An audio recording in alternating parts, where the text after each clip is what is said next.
صحابہ کرام نے عرض کیا اگرچہ ایک دن میں 100 مرتبہ دیکھیں شہنشاہ دو جہاں صلی اللہ علیہ وسلم نے فرمایا جی ہاں کچھ نصیب ہے وہ لوگ جن کے والدین زندہ ہیں اور وہ ان کی طرف پیار و محبت کی نظر سے دیکھتے ہیں اور حج مقبول کا ثواب کماتے ہیں۔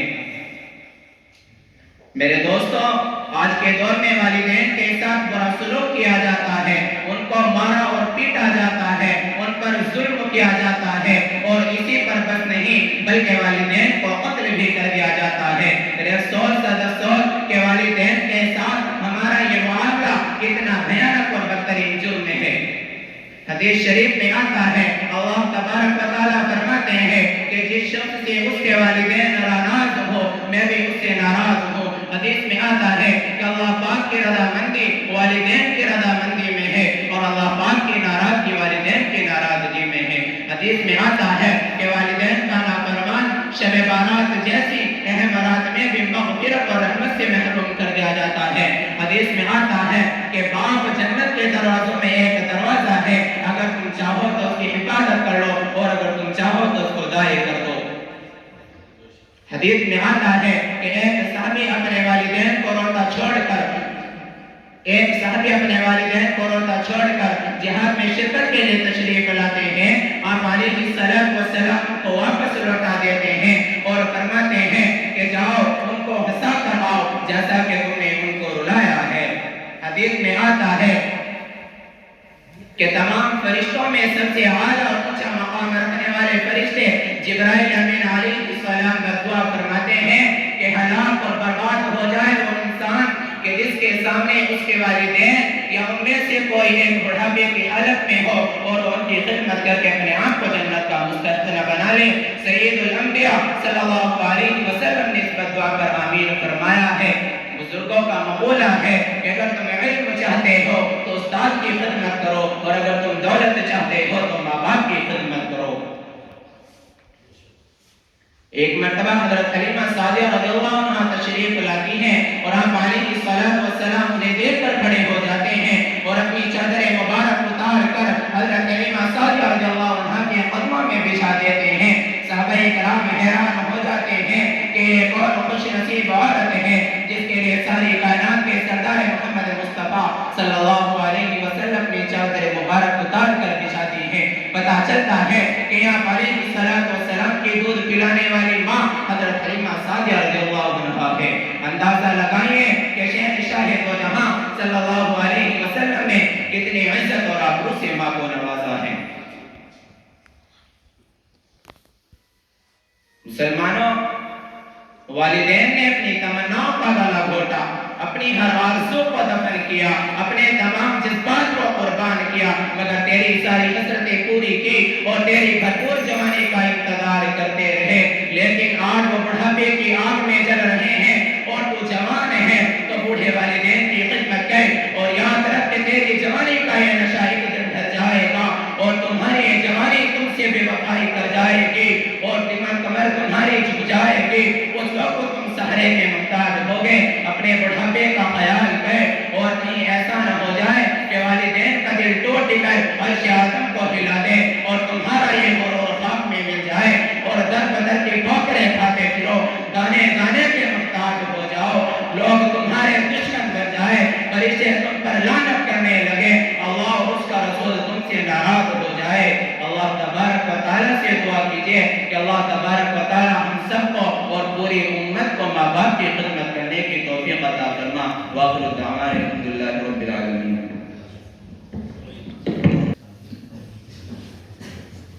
بسم اللہ الرحمن الرحیم۔ نحمده ونصلی علی رسولہ الکریم۔ اما بعد فاعوذ باللہ من الشیطان الرجیم۔ بسم اللہ الرحمن الرحیم۔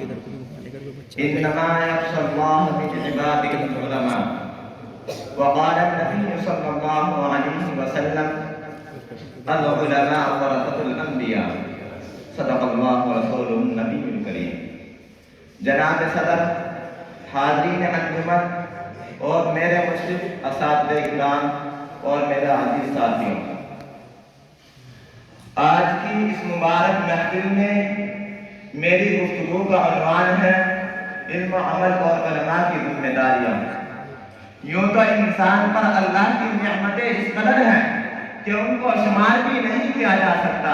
چنانچہ قرآن کہتا ہے وَإِن تَعُدُّوا نِعْمَتَ اللَّهِ لَا تُحْصُوهَا، اگر تم اللہ کی نعمتوں کو شمار کرنا چاہو تو نہیں کر سکتے، مگر اللہ کی نعمتوں میں سب سے بڑی نعمت ایمان ہے اور ایمان کے بعد سب سے بڑی نعمت علم ہے۔ میرے عزیزوں، علم کی پیاس اور طلب کا اندازہ آپ اس سے لگائیے کہ علامہ ابن تیمیہ رحمۃ اللہ علیہ بادشاہ وقت میں کسی فتوے کے نہ دینے پر جیل میں ڈال دیا۔ 3 دن گزر جاتے ہیں، ایک نوجوان طالب علم بادشاہ کے دربار میں حاضر ہوتا ہے اور اس قدر ہوتا ہے کہ ہر دیکھنے والا کا دل پسیر جاتا ہے۔ ابھی امید لگائی جاتی ہے کہ بادشاہ سلامت اس کی مراد ضرور پورا کرے گی۔ جب بادشاہ کی نظر اس پر پڑتی ہے تو کہا جاتا ہے تمہاری مراد کیا ہے، بتاؤ تو صحیح، تمہاری مراد ضرور پوری کی جائے گی۔ نوجوان طالب علم فریاد کرتا ہے کہ مجھے جیل خانہ بھیج دیا جائے، اس لیے کہ میرا 3 دن سے سبق چھوٹ رہا تھا، میں جیل خانہ کی مشقتیں برداشت کر لوں گا اور اپنے استاد محترم علامہ ابن تیمیہ رحمۃ اللہ علیہ سے وہیں سبق پڑھ لیا کروں گا۔ اسی کے متعلق شاعر کہتا ہے ہمیں دنیا سے کیا مطلب، ہمیں دنیا سے کیا مطلب، مدرسہ ہے وطن اپنا، مرے گے ہم کتابوں پر وقت ہوگا کفن اپنا۔ میرے بھائیوں، علم کے ساتھ عمل کی بے انتہا ضرورت ہے۔ ایک بزرگ فرماتے ہیں علم عمل کا دروازہ کھٹکھٹاتا ہے، اگر کھل جائے تو داخل ہو جاتا ہے ورنہ رخصت ہو جاتا ہے۔ علم بغیر عمل کے وبال جان ہے، علم بغیر عمل کے ایسا ہے جیسا کہ درخت بغیر پھل کے، علم بغیر عمل کے ایسا ہے جیسا کہ چراغ بغیر جلے روشنی نہیں دیتا، ایسے ہی بالکل علم بھی بغیر عمل کے روشنی نہیں دیتا۔ یہ بات حقیقت ہے کہ عوام الناس کی کوتاہی دین پر دھبا نہیں بنتی بلکہ علماء کی کوتاہی دین پر دھبا بنتی ہے۔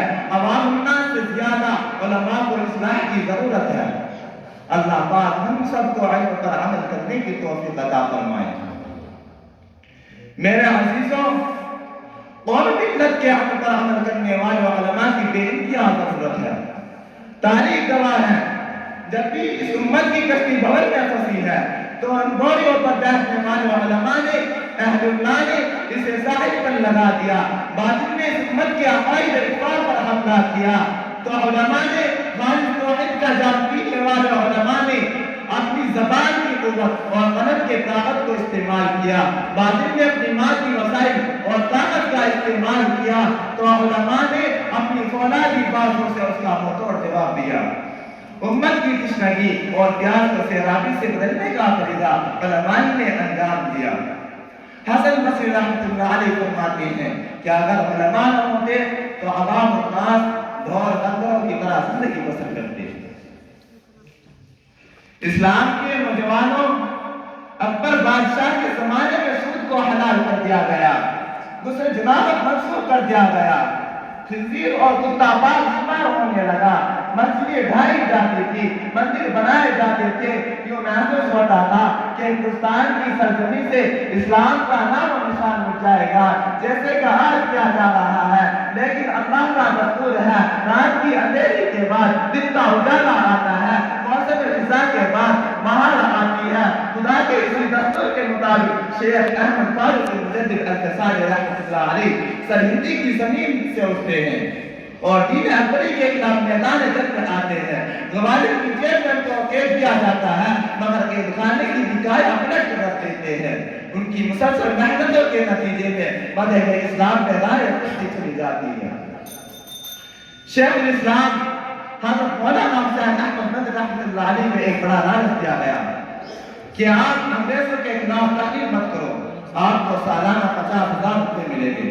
مولانا حسین احمد مدنی رحمۃ اللہ علیہ مسکراتے ہوئے جواب دیتے ہیں کہ میں جاؤں یا جال کسی اور پر ڈالنا۔ میرے عزیزوں، ماضی کے علماء کی نظر خدا پر تھی، آج ہماری نظر دنیا پر ہے۔ البتہ چاروں طرف اندھیرا ہی اندھیرا ہے۔ علماء کو چاہیے کہ اخلاص اور استغنا کے ساتھ زندگی گزارے۔ ہماری نظر لوگوں کی جیب کے بجائے اللہ کے خزانے پر ہو۔ اللہ پاک ہم سب کو علم پر عمل اور اپنی ذمہ داریوں کے احساس عطا فرمائے، آمین ثم آمین، وما علینا الا البلاغ۔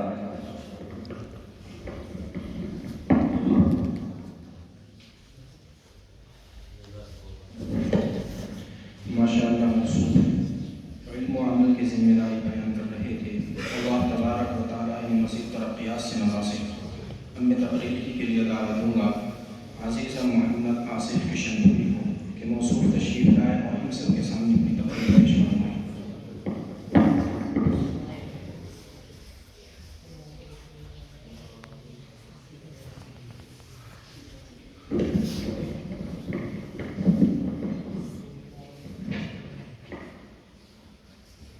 بسم الله الرحمن الرحيم الحمد لله الذي نور قلوبنا بالإيمان والصلاة والسلام على من نزل عليه القرآن وعلى آله وأصحابه الذين قاموا بإقامة الحق في البلدان خصوصا على سيدنا عثمان بن عفان ولعنة الله على الرافضين الكاذبين الخادعين المرتدين أما بعد فأعوذ بالله من الشيطان الرجيم بسم الله الرحمن الرحيم لقد رضي الله عن المؤمنين إذ يبايعونك تحت الشجرة فعلم ما في قلوبهم فأنزل السكينة عليهم وأثابهم فتحا قريبا وقال النبي صلى الله عليه وسلم والذي نفسي بيده إن الملائكة لتستحيي من عثمان كما تستحيي من الله ورسوله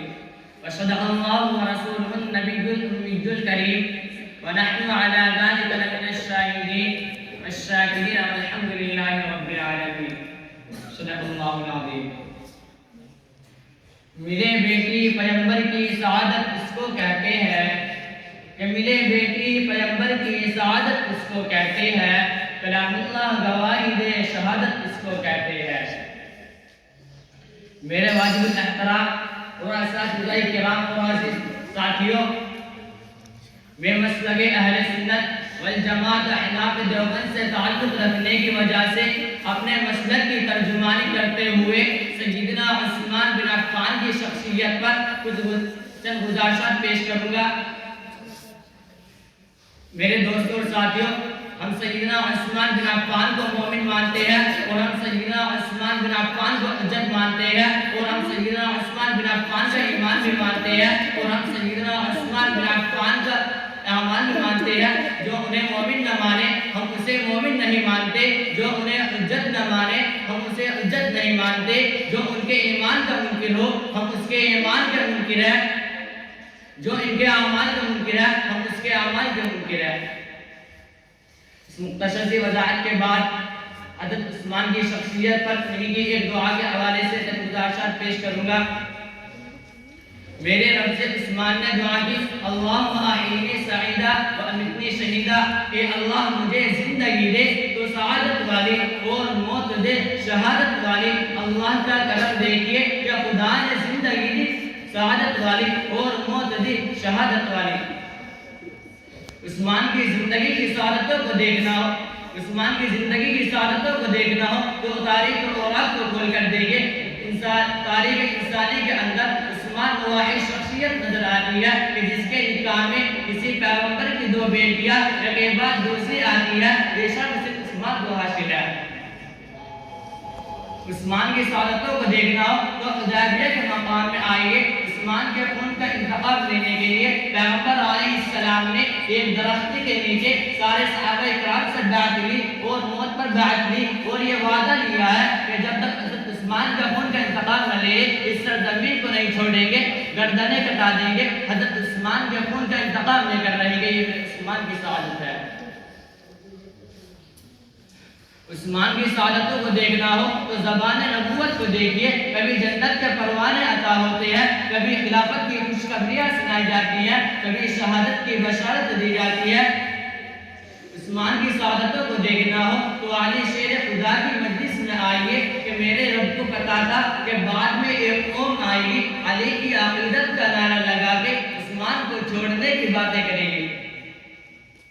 خدا نے 1400 سال پہلے علی کی زبان ولایت سے یہ جملہ نکلوا دیا من تبرأ من دینی من عثمان فقد تبرأ من الایمان، کہ جس کا تعلق عثمان سے نہیں، اس کا تعلق ایمان سے نہیں، یہ میرے عثمان کی شہادت ہے۔ عثمان کی شہادت کو دیکھنا ہو، عثمان کی شہادت کو دیکھنا ہو کہ خدا نے جب عثمان کو شہادت دی تو روزے کی مبارک حالت میں دی، قرآن کی تلاوت کرتے ہوئے دی، یہ میرے عثمان کی شہادت ہے۔ ہم باقی صحابہ اکرام کی شہادت کو دیکھ لیں، کسی کی شہادت پر بدر احد گواہی دیتا ہے، کسی کی شہادت پر خیبر و خندق گواہی دیتا ہے، کسی کی شہادت پر پیغمبر کا مسلح پیغمبر کی مسجد گواہی دیتی ہے، مگر میرے دوستوں ان سب چیزوں کا تعلق مخلوق سے ہے۔ خدا نے جب عثمان کی باری آئی تو انتخاب اس کلام کا کیا کہ جس کے بارے میں ہمارا عقیدہ یہ ہے القرآن کلام اللہ غیر مخلوق، قرآن خدا کا کلام ہے، اس کی صفت ہے، اس صفت کا تعلق مخلوق سے نہیں، اس صفت کا تعلق برا اور راست خالق سے ہے۔ تمام صحابہ اکرام کی شہادتوں کی گواہی کے لیے انتخاب مخلوق کا، خدا نے عثمان کی شہادت کی گواہی کے لیے اس چیز کا تعلق انتخاب کیا، اس چیز کا جس کا تعلق خود خالق سے ہے، یہ میرے عثمان کی شہادت کی گواہی دے رہا ہے۔ اور آج بھی جا کر دیکھ لیجئے کہ تاشر کے مزید میں آج بھی وہ قرآن موجود ہے جو اپنے مقدس قرآن کے اندر حضرت عثمان کے خون کے معطر کو سمجھتے ہوئے ہے اور آج بھی عثمان کی شہادت کی گواہی دے رہا ہے۔ بس یکفیکم اللہ هو السمیع العلیم۔ خدا سے دعا ہے کہ خدا حیات بھی عثمان والی دے اور ادب بھی عثمان والا دے، خدا زندگی دے تو عثمان کی طرح سعادت والی دے، خدا موت دے تو عثمان کی طرح شہادت والی دے۔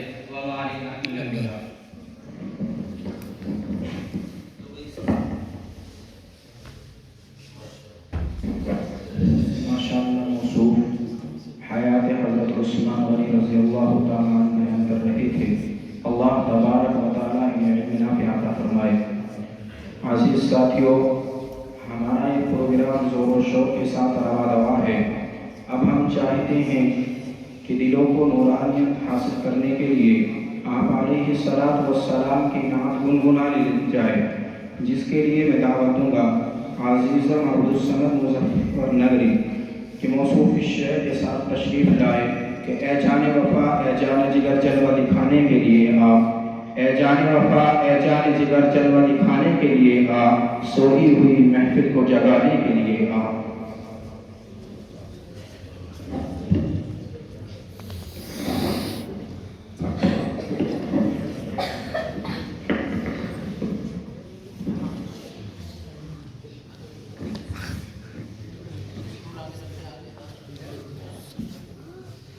السلام علیکم ورحمۃ اللہ وبرکاتہ۔ جہاں نظر محمد کا نشانہ ٹھہر جاتا ہے،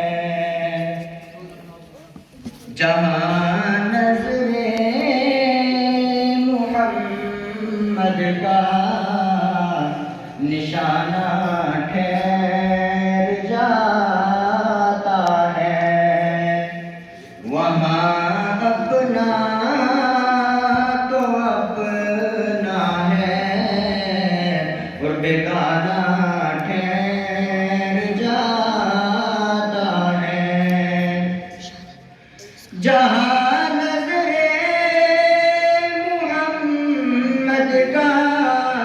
نشانہ ٹھہر جاتا ہے، جہاں نظر محمد کا نشانہ ٹھہر جاتا ہے، وہاں اپنا تو اپنا ہے اور بیگانہ ٹھہر جاتا ہے۔ قسم کھا کر میں کہتا ہوں کہ غارِ طور میں جا کر، قسم کھا کر میں کہتا ہوں کہ غارِ طور میں جا کر زمانے بھر کے یاروں کا یارانہ ٹھہر جاتا ہے، جہاں نظرِ محمد کا نشانہ ٹھہر جاتا ہے۔ حوصلہ افزائی کرتے رہیے۔ کہا جبریل سے رب نے میرے محبوب کو لے آ، کہا جبریل سے رب نے میرے محبوب کو لے آ، تو تلوے چوم کر ان کو جگانا ٹھہر جاتا ہے، تو تلوے چوم کر ان کو جگانا ٹھہر جاتا ہے، جہاں نظرِ محمد کا نشانہ ٹھہر جاتا ہے۔ ماشاءاللہ، حوصلہ افزائی کرتے رہیں۔ گواہی دے رہی ہے مسجد نبوی کی دیواریں،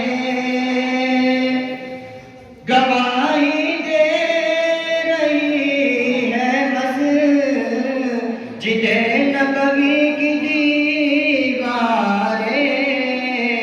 دیواریں، نواسا ہو جو کاندھوں پر تو نانا ٹھہر سبحان جاتا اللہ۔ ہے، نواسا ہو جو کاندھوں پر تو نانا ٹھہر جاتا ہے، جہاں نظرِ محمد کا نشانہ ٹھہر جاتا ہے، وہاں اپنا تو اپنا ہے اور بیگانہ ٹھہر جاتا ہے۔ السلام علیکم۔ ماشاءاللہ، ماشاءاللہ۔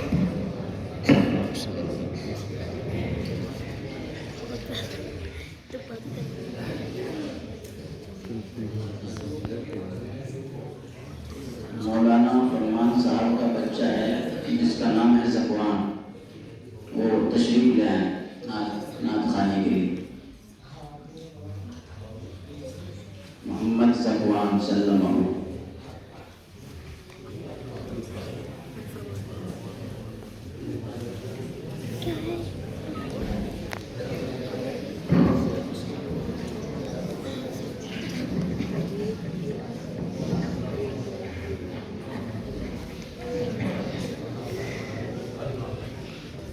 السلام علیکم۔ چلتی بندوق کے ہم دہانے پہ ہیں، چلتی بندوق کے ہم دہانے پہ ہیں، ہم کو معلوم ہے ہم نشانے پہ ہیں، ہم کو معلوم ہے ہم نشانے پہ ہیں، اس نے اہل وفاد ستم جھیلنا، اس نے اہل وفاد ستم جھیلنا، اپنی تاریخ ہے موت سے گھیرنا،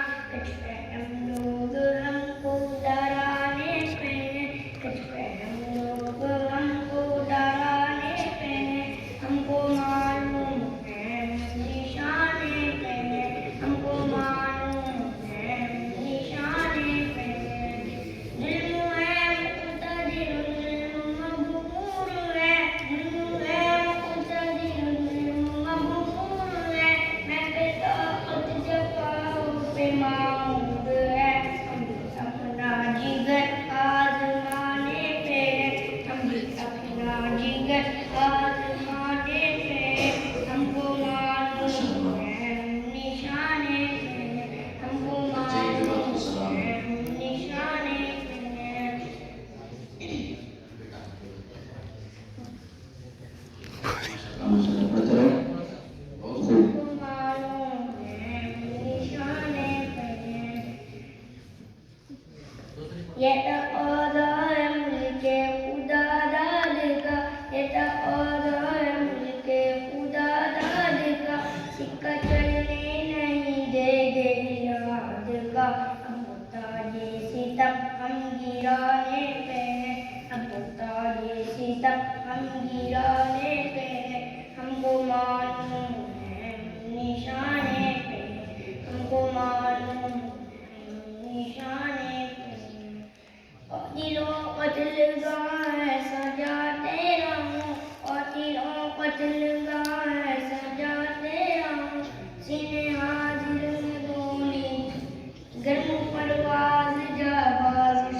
محمد شعیب سیکری محمد شعیب سیکری تشریف لے آئیں تشریف لے آئیں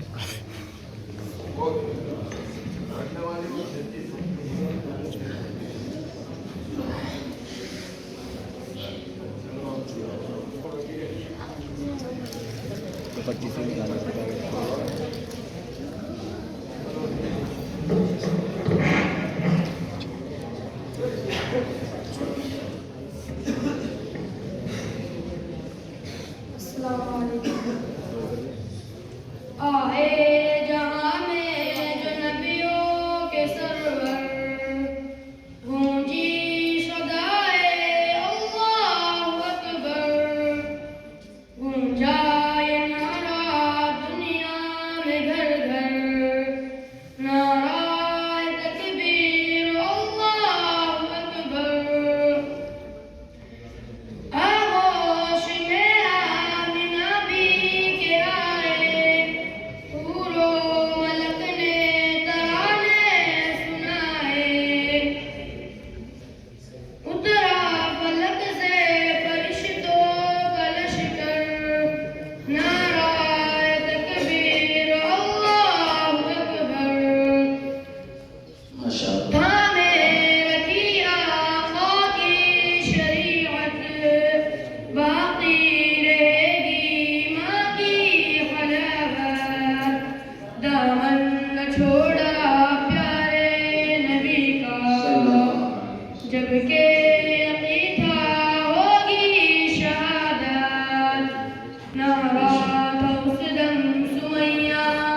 عزیز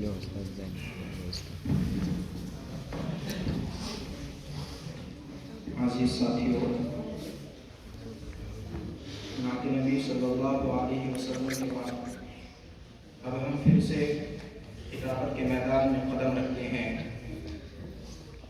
اور میں تقریر کے لیے دعوت دوں گا عزیزم عبد السمیع چھپرا کے موصوف تشریف لائے اور اپنے خطاب نقافی سے ہم سب کو محسوس فرمائیں۔